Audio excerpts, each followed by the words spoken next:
Early morn, fog so thick, only things you can see is just the stars in the sky.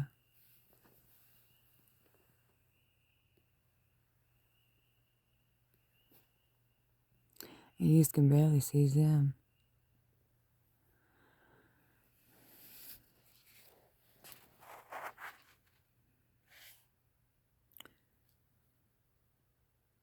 There's a fire burning in somebody's soul.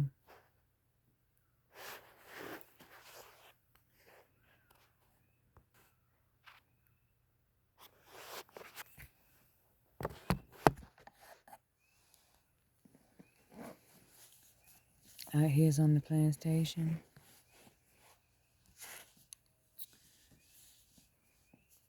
Them Civil War soldiers, they like to go prowling in the night.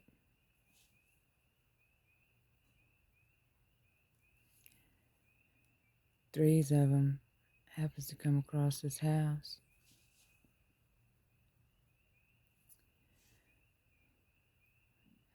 A lady and her slave Peaches,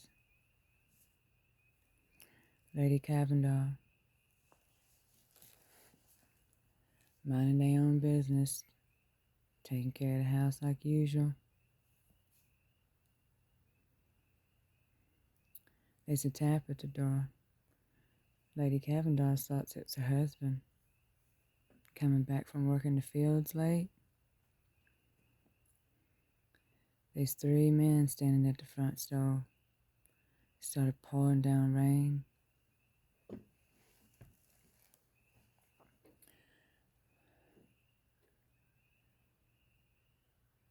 They started ravaging Lady Cavendar first. Two of them grabbed her up by her arms, threw her up against the dresser, hit the fireplace, knocked off one of them lanterns, crushed her face, got it all messed up. Picked her up, slings her in the bedroom. Old slave Peaches, she was trying to get to her, but she couldn't do nothing.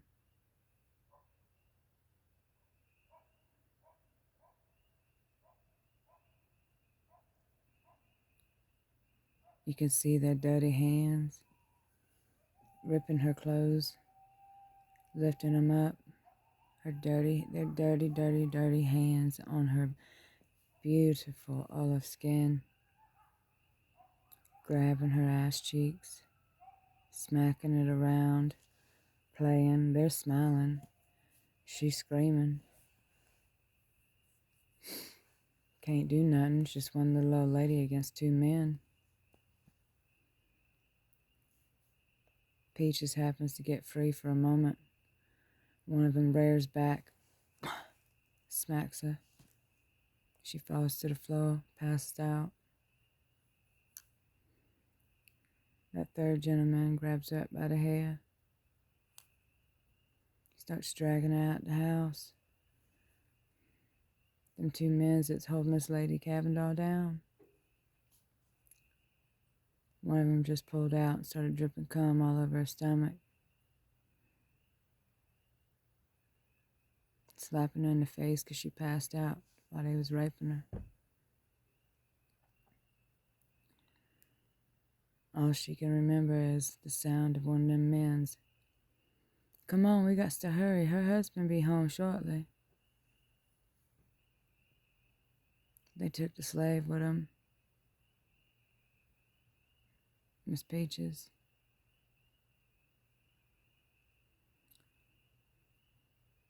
Lady Cavendar sitting there cleaning up, don't know what to do, shaking, scared half to death. Husband walks in the door. What happened? Three of them soldiers come in? And she proceeded to tell the story. Her husband wanted to know where they went. She said, headed towards the church. If you wouldn't have kept these guns locked and gave me the key like I asked you, this probably wouldn't happen. Come on, darling, don't blame it on me now. Are you all right? They both stop, standing there, look at each other. He walks into the bathroom, starts cleaning up. He starts crying, angry, mad tears, with a fire on the inside of him burning so bright. He could have scorched the whole universe.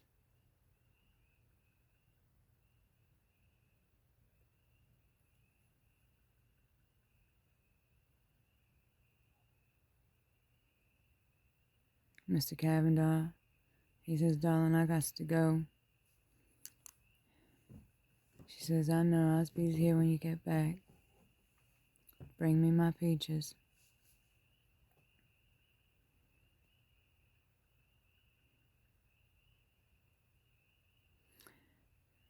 Mr. Cavendar heads out the door with 2 guns.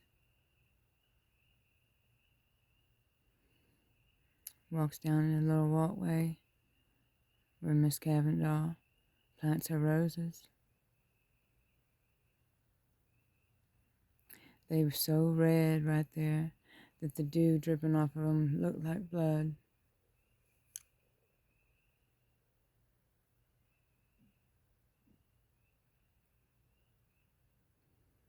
He gets down on by the church. They about towards the end, right near the back of it. It's a bloody revival, ain't it? Give me my slave, Sir Cavendar says. Them 3 men turn around and says, boy, who's you talking to? In their old Yankee voice they got.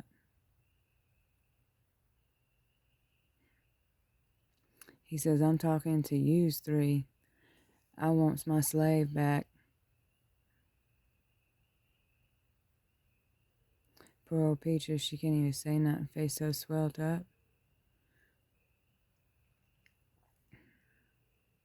From fighting them. It just made it worse, you know. Clothes half torn off the top. Hell, you could see half of her hair sitting in one of the soldiers' hands.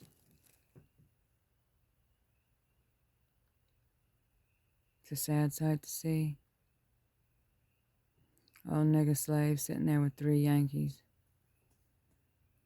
Their cum dripping down all her back. Hair pulled out of her head. Could only imagine. And her not even being able to do nothing about it. And then having some white man come over and say he wants his slave back. Like that's any better.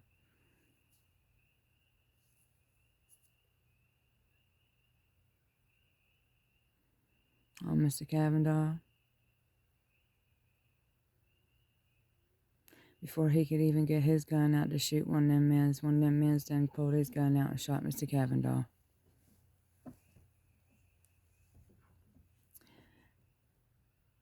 Slave Peaches starts screaming and screaming. She screamed so loud, Lady Cavendar heard that scream. She knew right then what had happened.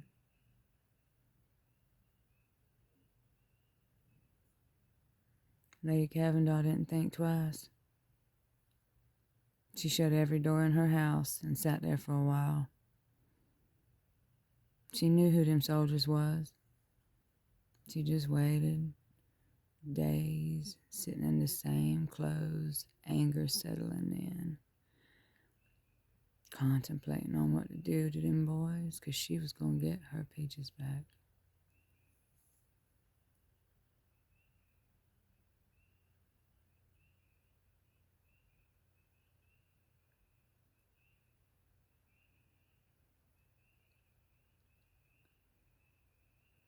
Daylight come in about the 4th day.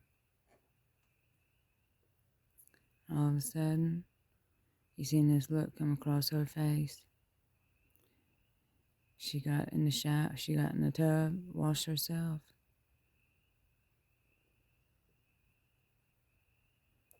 grabbed her a gun, a handgun, 44, a knife,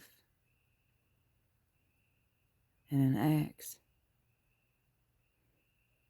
and some gasoline, just enough to carry up underneath her skirt. She trotted around, left the horse at home. She walked, put her little red bandana on around her head like Peaches did. Headed down the road, went towards the church. Got to their campsite. By that time, it was due in the evening. Just dark. You could hear the frogs chirping, just like you can now.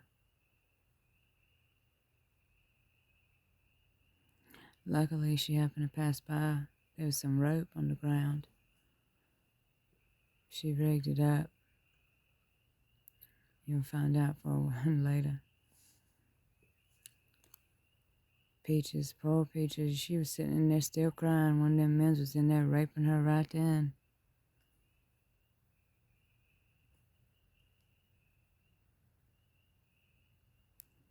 They's enjoying that nigger pussy. Miss Cavendall, she ain't like it too much.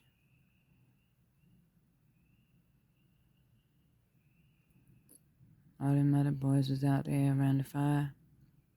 She slipped in through the back, come up behind that soldier boy, and slit his throat. Blood slung all over Peaches. Peaches didn't think twice, got up, grabbed her clothes, and took off out the door, headed back to the house. She turned around, stopped, and looked back. Miss Cavendall? She said, I got this, Peaches. You go on ahead back to the house. Miss Cavendall and two other boys. She sat in that room and waited for them to come in there. She played it slight and simple. Sat there and stared at that boy's blood on the ground. Touched it with her fingers. When they walked in, she licked it on her tongue.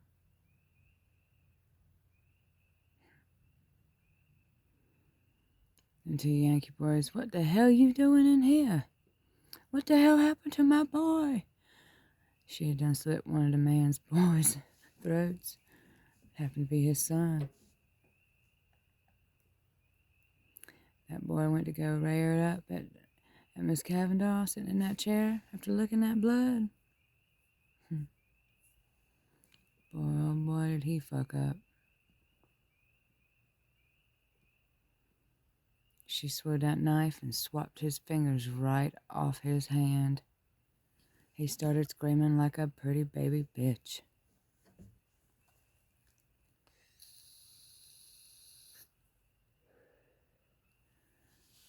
You fellas ain't so tough now in this Civil War, is you? Not a line or a wrinkle on her face.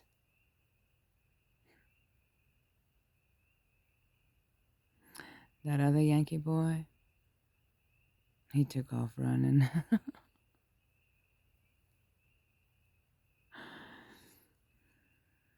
That big fella, though, he decided to get back up and wanted him some more Miss Cavendall.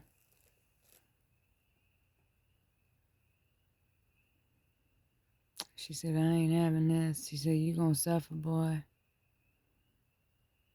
How's you gonna make me suffer? Do you know you liked it when I stuck it to you and then drip come on your back? She says, you got a big set of balls there, boy. Talking to me like that with your fingers half cut off. Why don't you whip it out for me right here? Let's get us another round.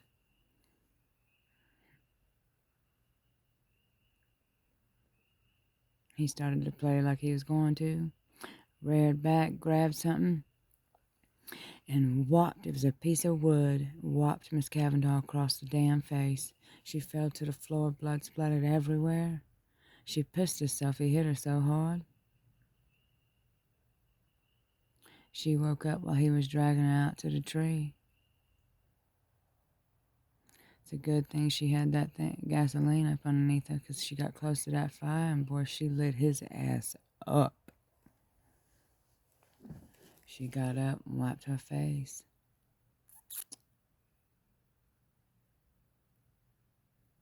Used all their asses for fertilizer for the next field.